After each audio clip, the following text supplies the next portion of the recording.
G'day, I just wanted to show you these things I made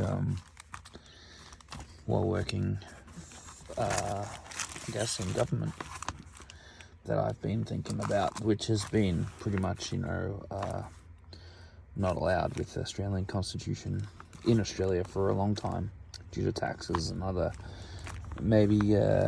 factors. You could nearly say having an occupied force in Australia.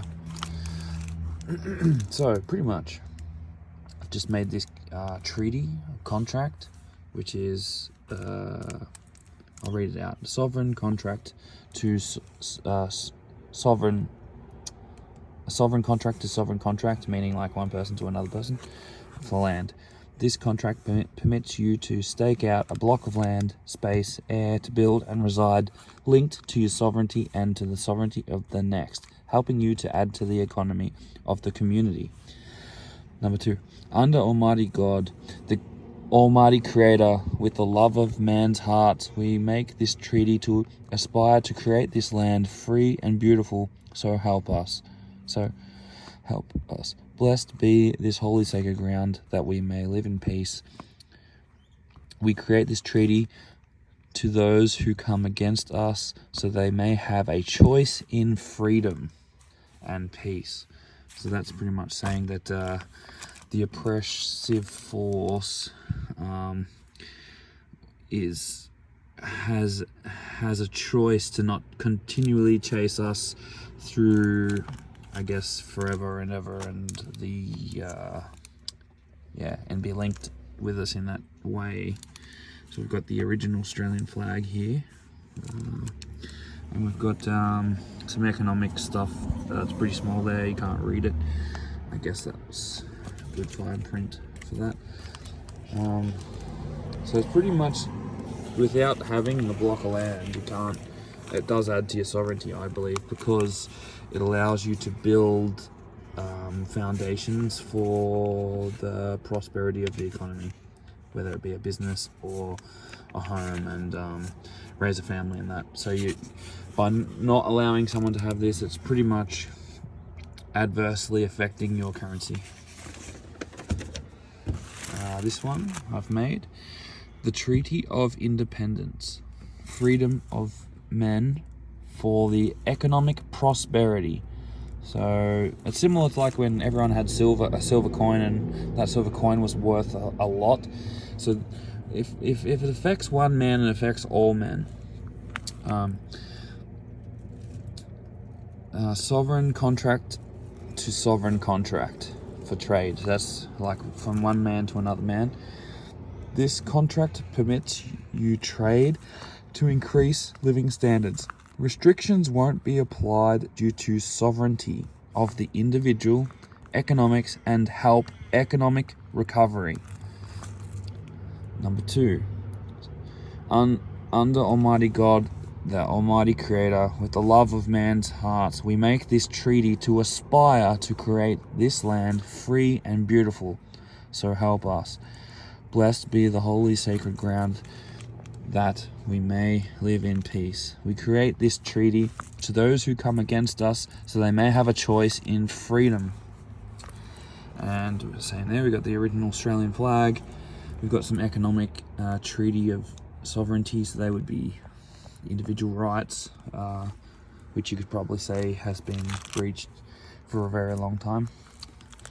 The great people of Australia declare their independence from the Constitution. Long live the King. So I guess you could say if the Constitution is corrupt, that's where you declare your independence from the Constitution, unless the King reacquires his land and allows the sovereign people to prosper. What was it? There was something else in there too. So inevitably the economy will change, it will collapse, and we need to do an economic recovery. That might be looked at from the military, where we rezone and give land and money and items to restart society as a whole and produce crown land that's been taken, and work on the business and economics of that with free trade zones and local markets and free car spaces, and you could go as much as saying free internet, free electricity for the commonwealth. So the commonwealth of the people is like say excess growth that everyone has to then add to the community, back to the community, which then is a multiplier to grow the economy. The Treaty of Independence. Freedom of men for the economic prosperity, sovereign contract to sovereign contract, land.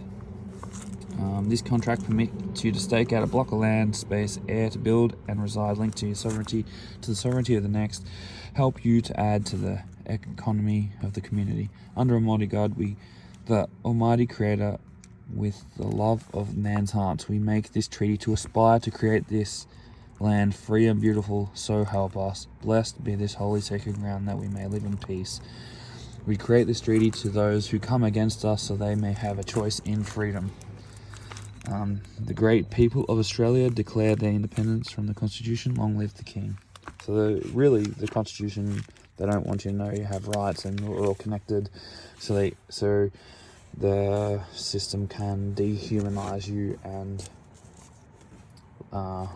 lock you away, hiding that what they're doing is inhuman, and you could say inhumane and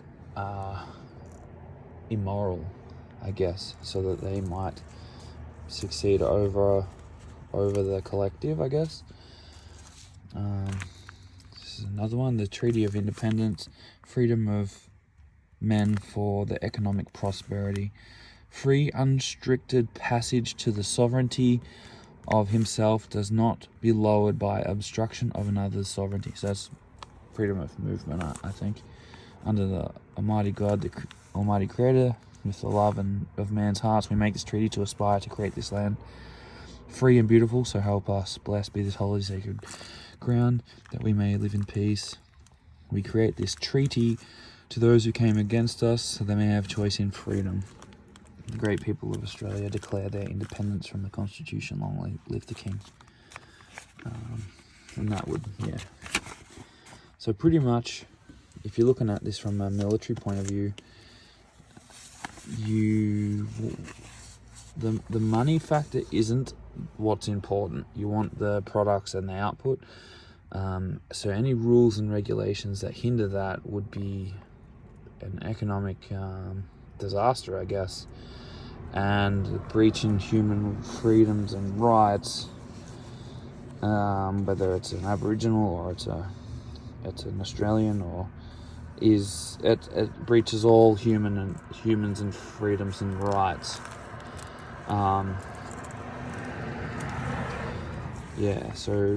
So say an Aboriginal treaty or an Aboriginal stake claim to land as a contract must be upheld.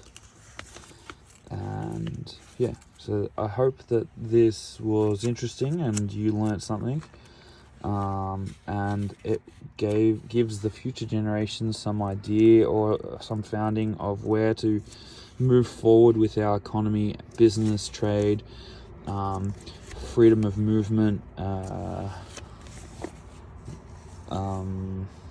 what other things does it do? And the ability to add to the economy, I guess, and to remove as much red tape as possible, remove all rules and regulations that hinder the economic prosperity, which is inevitably going to pretty much hinder any man's freedom of rights. So I'll leave it at that, and best of luck. God bless, and long live the King.